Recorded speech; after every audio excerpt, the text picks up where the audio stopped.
You're welcome to Tregon TV, guys. Sincere apologies that for the last few weeks we've not matched your expectations.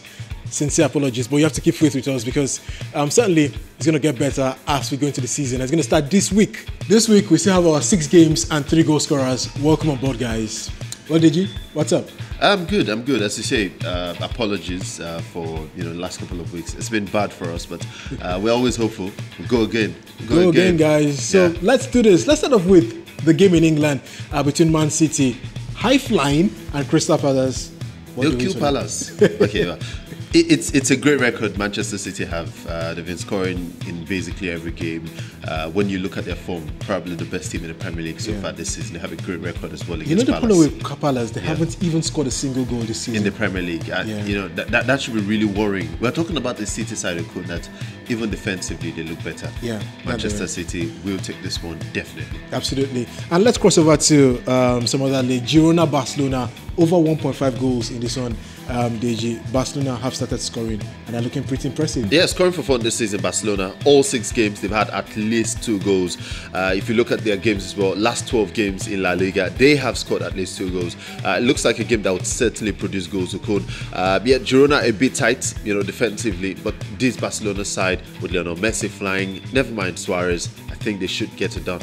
Well, let's cross over to Italy, guys, and let's talk about Juventus up against Torino. It's a derby, Deji, so we have to be extremely careful in this particular tie. This is a Juventus side who don't lose very many at home, though. So we're going for at least a win and a draw in this particular game. The good thing is, in the last 21 games, Juventus have not lost 20 against Torino. They seem to boss the derby. And the best thing about Juventus is they don't lose at home. That's the confidence every punter wants. A team who are absolutely splendid on a particular turf or something. The point of caution here is that Torino are undefeated at 6. So yes, Juventus don't usually lose at home, but then Torino... reason why we stayed safe. At least Juventus won't lose this one. In France, there's PSG, MONTPELLIER. We didn't want to go for a win or a draw or something of that sort, so we decided to go for goals.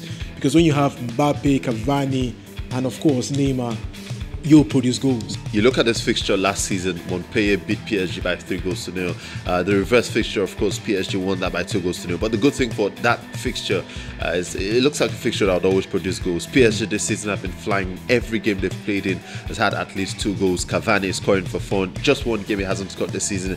Neymar is also scoring. So, it looks like PSG will give us the goals. We need just 2 goals in that game. They should provide it. FEYENOORD coming to our list of games this particular weekend. They play against NAC BREDA Deji. And we're going for a FEYENOORD win. That's because they've actually won most of the games this season and they're pretty impressive. Champions from last season, no surprises this one. They look very good when they play at home. Away from home, maybe a bit shaky, but at home, FEYENOORD are always very, very solid. I think they get the job done again. They've won 14 of their last 16 as well against their opponents. It looks very good for FEYENOORD. Absolutely. Borussia Dortmund too, haven't been bad in Bundesliga this season, hoping to wrestle the title off Bayern Munich. Maybe. We're going for them to pick up a victory, maybe a draw against MONCHENGLADBACH. I'm quite surprised, when I realized that they haven't lost in their last 36 home games, Borussia Dortmund. It's amazing. And they haven't lost this season too. Yeah. Yes, you're going to say it's 5 games, but they haven't lost. Yeah, and they also became the first side to not consider goal in their first 5 league games in Bundesliga. So it's amazing for Dortmund at the moment. Peter Bosz is still trying to get the team. No matter what happens, you think they certainly will not lose the game against Mönchengladbach. So that's what we're going for, a Dortmund victory. Let's leave the games and let's talk about our goal scorers. This week we have 3 men who we know would certainly grab the goals. We're not confident. The first, Sergio Aguero, 5 goals in the EPL this season. He scored in the last 3 games as well. You guys saw that playing against Palace. Certainly should score. RIP Palace. RIP Palace. It'd be difficult not seeing him grabbing a goal. So of course, he was rested in midweek in the EFL Cup. If you have guts, or if you have the liver as well, just target Gabriel Jesus. Because when Sergio scores, Jesus scores. Edison Cavani has scored what, 10? 9 goals. 9? Yeah, 9 goals in all competitions as well. He's had a great run. It's just one game he hasn't scored this season was the game against Olympique Lyon where he missed the penalty and where maybe, on another day, the goal could have been awarded to him, but then it was an own goal. So it tells you so much how he's why I'm actually very calm about this one, because I'm hoping that Neymar passes to him. Just saying. Yeah, they're not fighting. Cristiano Ronaldo and Real Madrid should be on the score sheet. He had his first La Liga game against Real Betis. It was disappointing, but the good thing is the chances were coming against Alaves. He should get more chances.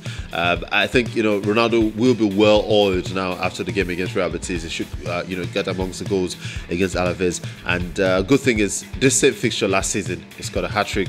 Well, I think it was on his return as well. This time around, he should get goals. So those are our 6 games and 3 goal scorers. Here's Deji Mukun. Good thing, Deji, we still chill like we usually have all season at 90 degrees. Yeah. In, amazing place, by the way, in Splendid. VI, San Sifafoa. Yeah. Yes, You can stop by and see us here chilling once in a while. Yeah. It's our regular sports, guys. Have yourselves a splendid and a very, very cool week ahead. And you know what, like we usually say, none of these things is cast in stone. But then we've looked at the probabilities and the possibilities, and we know that most of these would actually come to pass. And not just that, guys, invite your friends to join in on the fun. We're out of here for now. Good luck.